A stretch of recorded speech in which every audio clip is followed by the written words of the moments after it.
Ibihe byiza nizere ko umeze neza. Iburasirazuba bwa Kongo byongeye kuba bikomera uti byagenze bite. Witwa Lawrence Kanyuka hari itangazo rikomeye cyane asohoye muri aya masaha ritugezeho, ariyo mpamvu tuje kuba turigarukaho. Bigenze bite Minembwe byongeye kuba bivuga bisakuza cyane, ubwo ni ibisasu ndimo mvuga. Hanyuma kandi ndaza kukubwira yuko FRDC yabaye isohora itangazo yigaramye ibijyanye n'imyigaragambyo byose byabeye i Kongo. Uti byagenze bite, ivuze ibiki, itangaje ibiki. Ni itangazo ritugezeho muri aya masaha, ariyo mpamvu tuje kuba turibagezaho. Ndetse kandi ndagira ngo nkubwire yuko leta ya Kinshasa ikaba yongeye kuba ihakana iby'imfu byavugwaga hariya Iminembwe, bakomeje kuba bihakana. Hanyuma kandi hariho gushinjanya hagati ya Twirwaneho ndetse na FARDC nk'ingabo za Kongo, barimo barashinjanya bavuga bati mwebwe mwisha abantu, abandi bavuga bati mwebwe mwisha abantu. Bose bari gushinjanya, se bihagaze bite,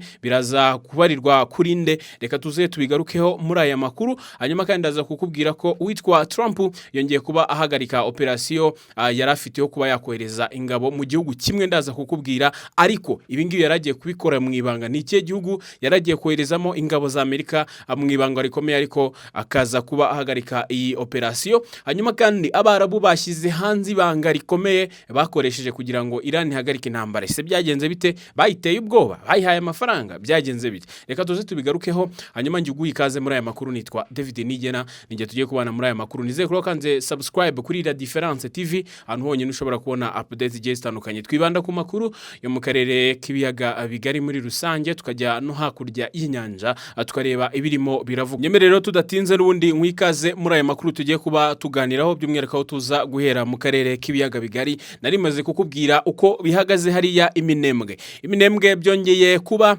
bifata iyindi sura. Witwa Lawrence Kanyuka nawe agize gutya akoza ibaba muri wino, yandika itangazo ashyize ku rubuga rwe rwa X. Uti bigenze bite? Naho yavugaga yuko ku munsi w'ejo mu masaha y'isayini habaye kurasana gukomeye cyane hagati y'izi ngabo za FRDC ndetse n'ingabo za Twirwaneho ndetse na AFC 23 hariya muri Irundu, muri iyo centre ya Irundu kabisa, hariya Iminembwe n'ubundi mwira misozi miremire isanzwe n'ubundi ibamo ingabo za Twirwaneho, ingabo za AFC 23. Gusa iki cyumweru turimo turarangiza habaye bidasanzwe kubera ko habayeho kurwana gukomeye cyane, habayeho kohereza indege zitagira abapilote zica abaturage, harimo abasivile babiguyemo. Abaturage bamwe na bamwe duherutse kubigarukaho ko bahuye n'ihungabana rikomeye cyane bitewe nuko inzu zabo babagamo zasenywe, by'umwihariko zisenywe n'amadrone agiye atandukanye. Ndetse no ku munsi wo kuwa gatanu indege yitwa Sukhoi 25 yaje isenyera abaturage hari bikomeye cyane. Hari umuturage umwe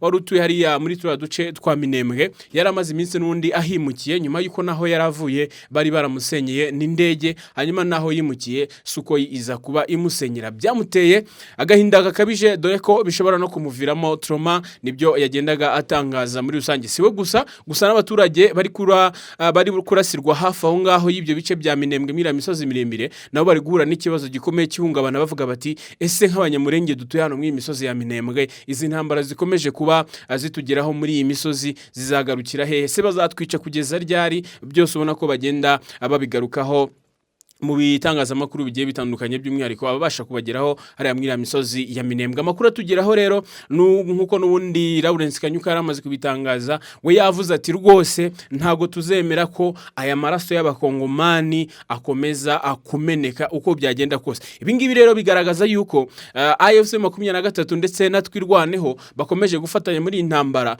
ishobora kongera kurota, intambara ishobora kongera gufata iyindi sura, bitewe nuko baraza kubona ibirimo biraba. FRDC itari guhagarika ibi bisasu ikomeza kubamishaho, na ikaza akuba ishobora kuvuga ati noneho natwe reka twikore mu mitana twibwira abatanaze. Tibiraza kugenda bite rero? Nuko n'ubundi intwaro zishobora kongera kuburwa, ugasanga bongeye kuba abakozanyaho. Iki cyumweru cyose kuva ku munsi wo kuwa mbere kugeza ku munsi wo kuwa gatanu byari ibintu bikomeye cyane, by'umwihariko hariya zabaza Irundu, za Mikenke ndetse hariya muri Fizi byari ibintu bikomeye cyane, kubera ko hakomeje kumvikana amasasu y'imbunda ndende zakomeje kuba aziraswa na FARDC by'umwihariko barasa muri santere ya Irundu, bakomeza barasa muri santere zirimo Mikenke ndetse binjira muri Minembwe, muri imisozi n'ubundi isanzwe ituyemo abanyamurenge benshi cyane. Rero Lawrence Kanyuka amagambo atangaje arakomeye kubera ko bashobora kugira uburakari bukomeye cyane bitewe n'izo bombe zikomeje kuraswa hariya muri Irundu, ukasanga bije kuba byateza ikibazo gikomeye cyane. Icyakora n'abanyamurenge batuye hariya muri Minembwe nabo bakomeje kuvuga bati rwose turarambiwe gukomeza kuraswaho tuzizwa ko tuvuga ururimi rw'ikinyarwanda, tugakomeza gukorerwa iyicarubozo, tugakomeza gukorerwa jenoside, bikwiye kuba bishyirwaho akadomo. Iminsi yashize mwabyumvishe ko bakomeje kugenda batabaza imiryango igiye itandukanye by'umwihariko ireberera uburenganzira bwa muntu, cyane ko bahitabazaga bavuga bati turimo turabuzwa uburenganzira bwacu, turimo turamburwa uburenganzira nk'abantu kandi bafite uburenganzira bwo gutura kuri ubu ubutaka. Hanyuma kandi ubwo reka dutegereze icyo biza gucura. Itangazo Lawrence Kanyuka ijambo yasorejeho ubwo yandikaga ubu butumwa ku rukuta rwa X, murabizi ko rwahoze rwita Twitter. Wirungu rero ubutumwa yasorejeho, interuro yasorejeho iragaragaza yuko bashobora kuba barimo barakora mu jisho AFC 23 ndetse na twirwaneho, kuko igihe cyari cyo cyose intambara ishobora kongera kuza kurota hagati ya AFC 23 twirwaneho ndetse na FARDC. Ubwo birumvikana ku ruhande rwa FARDC harazamo na FDLR, harazamo abawazalendo, hazemo FDNB nk'ingabo z'abarundi, ndetse utibagiye yuko kugeza uyu munsi abacancuro ba Colombia nabo barimo barabarizwa muri biriya bice, aho bari gukomeza bafatanya muri intambara n'abangaba ba FARDC. Ubwo rero reka twitege ibishobora kuza kuba nyuma yuko itangazo rishyizwe hanze rivuga kuri iyi mirwano iherutse kuba iba muri kariya gace. Ni inkuru rero yari tugezeho muri minota yarishize, tavuga tutireka tuze noneho tubaganirize uko bimeze. Unyemerere rero n'ubundi ubwire yuko na FARDC rero nayo ku munsi w'ejo yasohoye itangazo rivuga ko yigaruriye agace ka Mikenke, ndetse inashinja twirwaneho kuhava bagasiga basahuye inka z'abaturage ndetse bagasenya ibikorwa remezo. Kinshasa inavuga ko twirwaneho yajyanye abaturage ku ngufu n'imiryango yabo. Ibi ngibi rero nanone twirwaneho yaje ibihakana, iravuga iti twebwe ntabwo tugeze tujyana amatungo y'abaturage cyangwa se ngo tubasahure. Abaturage bajyanye inka zabo bari bavuye n'ubundi aho ngaho FARDC yari irimo iratera amabombe, bari bahunze bakiva hehe, bava aho ngaho.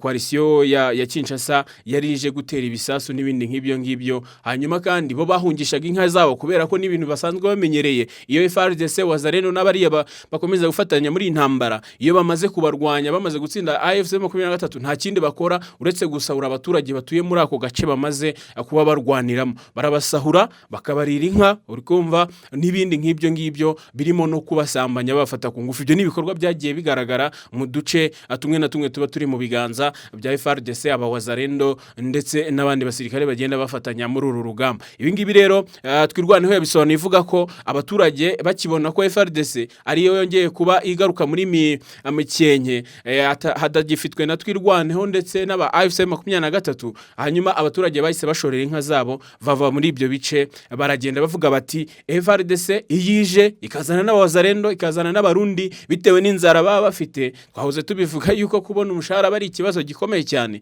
Baravuga bati kugira ngo twebwe tubone amahoro yacu, reka dushorere inka zacu, bataza kuzituryana, bataza kuzidusahura cyangwa se bakazitwambura, ahubwo reka tuzishorere tuzivane hano twebwe tuzihungane. Rero n'uruhande habayemo kuvuguruzanya, aho FARDC avuga ati wazarendo niyo yashimuse cyangwa se yari imitungo y'abaturage, izo nka byose n'indi mitungo yabo, ariko natwe Rwanda iravuga ati abaturage ntabwo tugeze tubarya imitungo yabo, ahubwo bo bafashe icyemezo cyo guhunga, bagahungana n'ibyabo cyangwa se bagahungana n'imitungo yabo. Unyemerere n'ubundi rero nkubwire indi nkuru nayo idasanzwe, inkuru iteye ubwoba, by'umwihariko ikaba iteye inkeke uti gute. Iyi nkuru iteye inkeke bitewe nuko M23 murabizi ko ari iri kurwanira muri abice by'Uburasirazuba bwa Kongo, ariko FARDC ikaba yatangaje inkuru idasanzwe ishobora kuba yanateye ubwoba AFC 23 ndetse na twirwaneho. Uti byagenze bite? Ikintu cyabaye nuko FARDC yatangaje yuko yafashe abarwanyi batanu batanu yabafashe mateka babarizwa muri AFC M23. Hanyuma kandi harimo n'abandi 17 babaye bamanika amaboko babarizwa muri Twirwaneho ndetse no muri Red Tabara ndetse no muri AFC M23, inkiri huriro n'ubundi rya gisirikare. Bose rero batangaza yuko bafatiwe mu duce twa Mikenke, bafatirwa muri Gakenke, Monsinayi niho bagiye bafatirwa, muri Itombwe bafatirwa no muri teritwari ya Mwenga ndetse na teritwari ya Fizi niho bagiye aba basirikare bafatirwa mu bihe bigiye bitandukanye. Bikaba biteye inkeke rero kubera ko bishobora kuba byaviramo abasirikare ba AFC 23 ndetse na Twirwaneho kuba bagambanirwa, kubera ko bashobora kuba bafasha abasirikare bakabakorera itoteza rihambaye bishobora gutuma bashobora kuba babavamo. Icyakora nuko nguko bibaye bihagaze, ntago turamenya ese bafatiwe mu biki cyangwa se baraza kubakoresha iki nyuma yuko babafashe, ariko amakuru atugeraho aturuka mu burasirazuba bwa Kongo nuko aruko bibaye bihagaze kugeza uyu munsi. Unyemerere n'ubundi ntatinze nerekeze gatoya Kinshasa, mbe mvuye hariya mu misozi miremire ya Minembwe. Nyerekeza rero Kinshasa, icyo nakubwira nta kindi rero kirimo kiravugwa cyane kugeza maginga aya ngaya, ni inkuru zikomeje kuba zituruka hariya Kinshasa zivuga yuko ku munsi wo kuwa gatanu wundi murabizi ko habaye imyigaragambyo yamagana guhindurwa kw'itegeko nshinga ryemerera uwitwa Perezida Felix Tshisekedi kuba yakiyongeza iyindi manda ya gatatu ari ku butegetsi hariya mu gihugu cya Kongo. Uti rero bihagaze bite uyu munsi? Murabizi ko habayeho iyara myigaragambyo, abapolisi bafata icyitwa ikiboko berekeza hariya mu mujyi bakubita abaturage, hanyuma kandi ibuye ryavuzaga ubuhuha hariya muri Kinshasa, ariko polisi ikintu yari yarinze yaragiye irabana irahagarara ibuza abaturage kuba abakinjira mu nteko ishinga amategeko, kubera ko nicyo bari bagamije. Bashakaga kwigaragambya babuze inteko ishinga amategeko yatoye itegeko ryo guhindura itegeko nshinga kugira ngo witwa Felix Tshisekedi abashe kuba yakongera kwiyamamariza indi manda. Inteko ishinga amategeko yari yatoye ku itariki 9, mu gihe rero ku itariki ya 12 aribwo abarwanya ubutegetsi bwa Perezida Felix Tshisekedi aribwo batangiye iyi myigaragambyo mu buryo bugiye bitandukanye. Uti rero byagenze bite? Nibyo ngiye kuba nkubwira. Nyuma yuko iyo myigaragambyo ibaye, nari ndakubwiye yuko mu makuru yacu yabanje hari abaturage barenga 5 bari bamaze kubarurwa ko aribo baguye muri iyi myigaragambyo. Nibyo byari byamaze kujya hanze, ariko n'indi mibare myinshi igiye itandukanye yari kugenda isohoka igaragaza yuko hari abandi bayikomerekeyemo kandi bakayikomerekeramo mu buryo bukomeye cyane. Nyuma yuko rero iyo mibare yagiye hanze, Kongo Kinshasa yaje ivuga yuko ibyo bintu atari ko byagenze, ahubwo nta muntu n'umwe wigeze upfira muri iyi myigaragambyo.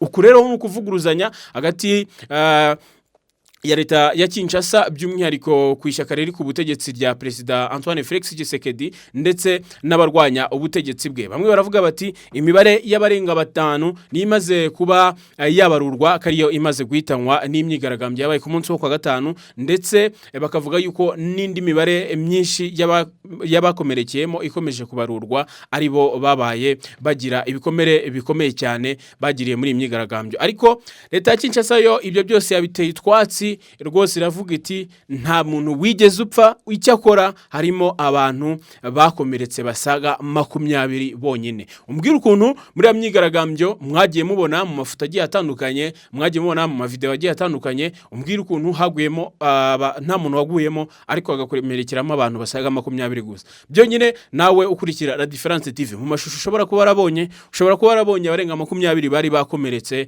bari batewe amabuye, bari bakubiswe ibiboko bigiye bitandukanye, ariko uyu munsi bavuze bati abantu 20 batarengaho n'umwe nibo Kongo Kinshasa yatangaje yuko aribo babaye bakomereka bonyine. Urumva ko ari ibintu biteye inkeke, by'umwihariko abatavuga rumwe n'ubutegetsi bwa Kongo Kinshasa muri rusange. Cyakora ibi bikomeje kuvugisha benshi kubera ko bakomeje kwibaza ese bizaranyira bite ko bari kwigaragambya nyuma n'imyigaragambyo yabo ntigire ikitanga, cyane yuko n'ubundi inteko ishinga amategeko yamaze gusinya kw'iri tegeko rishobora kwemerera Perezida Felix Tshisekedi kuba yakiyongeza indi manda ari ku ntebe yo kuba perezida wa kira gihugu cya Kongo. Uyu munsi biraza kugana hehe? Abarimo Joseph Kabila bakomeje kuba babwira abaturage ndetse niyo nka bakababwira bati rwose muhaguruke tubirwanye twivuye inyuma, ntago dukeneye gukomeza kuba ku buyobozi bw'igitugu. Ndetse kandi arababwira ati igihe muzemera ko iryo tegeko nshinga ritorwa mukemerera uwitwa Tshisekedi kuba yakongera kwiyamamaza ku yindi manda, ibi ngibi bizaba bibajyanye ku butegetsi bw'igitugu ndetse butazigera bushira. Ibyo ni amagambo rero y'uwitwa Joseph Kabila yabaye atangaza, ndetse nawe akaba ari mu barwanya ubu butegetsi bwa Kongo. Nubwo rero ari mu barwanya ubutegetsi, mubyibuke neza ko n'ubundi uyu nguyu yakatiwe igihano cy'urupfu bitewe n'ibyaha Kongo Kinshasa yagiye imushyiraho, biriho no gukorana n'umutwe w'iterabwoba ndetse n'ibikorwa byo gutera inkunga AFC 23 kugambanira ubutegetsi buriho n'ibindi bigiye bitandukanye byatumye ashyirwaho igihano cy'urupfu muri rusange. Ariko nawe akaba akomeje kurwanya ubu butegetsi bw'uwitwa Tshisekedi yivuye inyuma, ndetse akavuga ati rwose bakongomani bene data, bakongomani bene bacu, mureke duhaguruke tugende turwanye ubu butegetsi bw'uyu mugabo ukomeje kutuyoboza igitugu. Ndetse kandi nimudahaguruka muzaba mugiye kuba ku ngoma itazigera irangira, itazigera ihera, y'uyu nguyu witwa Tshisekedi izaba ari ingoma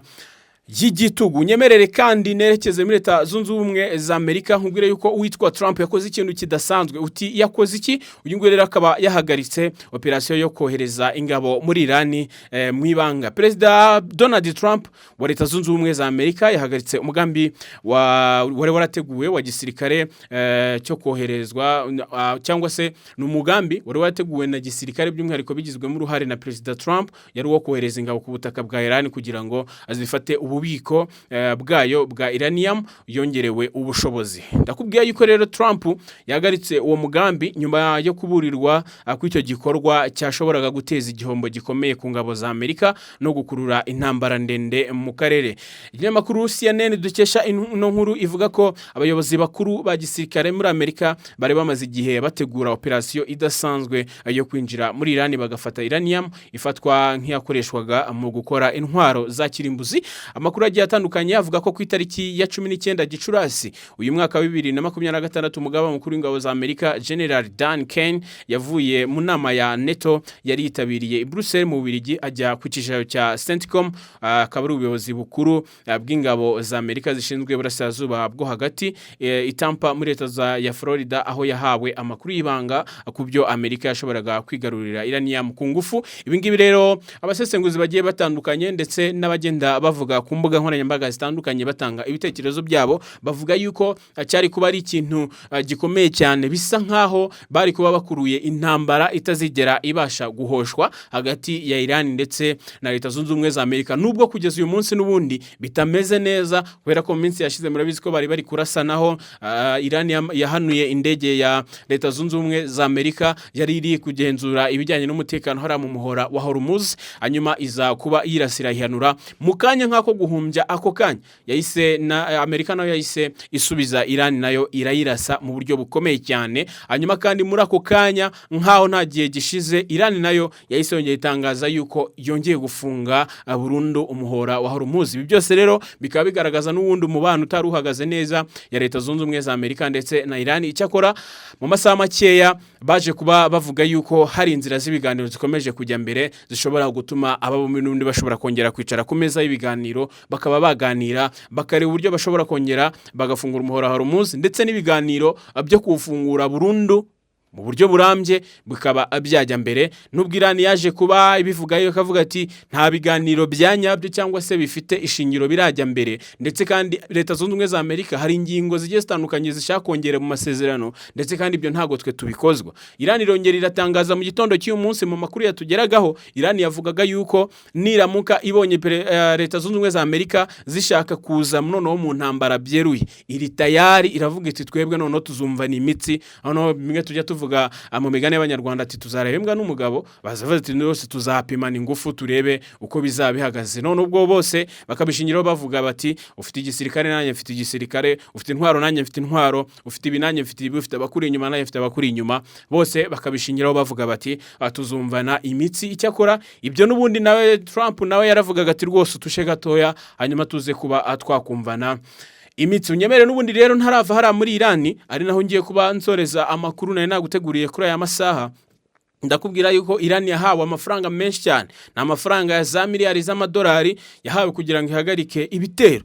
Raporo rero yashyizwe hanze n'ibitangazamakuru mpuzamahanga ivuga ko leta zunze ubumwe z'Abarabu yaba yazarahaye Iran amafaranga abarirwa muri za miliyari z'amadolari kugira ngo ihagarike ibitero yayigabagaho mu gihe amakimbirane yarakomeje kujya mbere hagati ya Iran, Amerika na Israel yarakomeje kukaza umurego. Nkuko Reuters yabitangaje, leta zunze ubumwe z'Abarabu ikaba yamaze kugeza kuri Iran miliyari 3 z'amadolari ya Amerika, hanyuma mu gihe andi makuru aturuka mu karere avuga ko ayo mafaranga ashobora kugera hagati ya miliyari 10 na miliyari 20 z'amadolari. Ayo makuru akaba agaragaza impinduka zikomeye mu mubano w'Abarabu ndetse na Iran, cyane cyane ko mbere yuko ibihugu by'Abarabu byari mu bihugu byagaragazaga umurongo ukakaye kuri Tehran ndetse ikanashyigikira ibikorwa byo kwirasa cyangwa se kuyishyiraho igitutu mu buryo bukomeye cyane.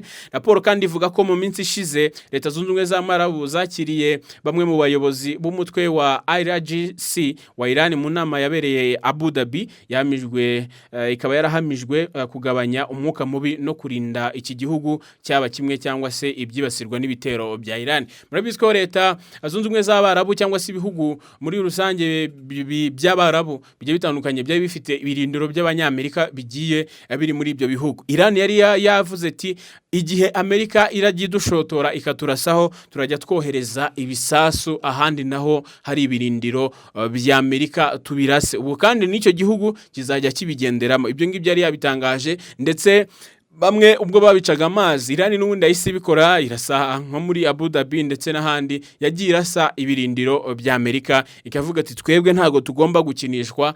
Leta zunze ubumwe za Amerika zidahagarika ibi bitero cyangwa se no gutera inkunga Israel kuturasaho, twe turaza kuba adukaza ibitero. Turase muri leta zunze ubumwe za Amerika, ndetse nk'ibyo bidahagije atuze no kuba twerekeza muri ibyo bihugu by'Abarabu bigiye bifite ibirindiro bya leta zunze ubumwe za Amerika. Hanyuma bakomeje kuba rero babikora, bakomeza kugenda bumvana imitsi, ariko kugeza uyu munsi aya makuru rero wumvise aravuga yuko hari amafaranga menshi cyane, hafi miliyari z'amadolari 3, ndetse zishobora kuzarenga zikagera hagati ya miliyari 10 na 20 bagomba guhereza Iran kugira ngo ibashe kuba yahagarika ibyo bitero bayigabaho muri rusange. Hanyuma kandi nkuko nari nabikubwiye, ni naho nsoreje amakuru nari naguteguriye. Unyemereye nkushimire cyane, umeze kwifuriza umugoroba mwiza, komeze gwirwa mu byo uteganya byose, komeze no kugira weekend nziza muri rusange. Nitwa David Nigena, Imana ikomeze kubarinda no kubahereza umugisha.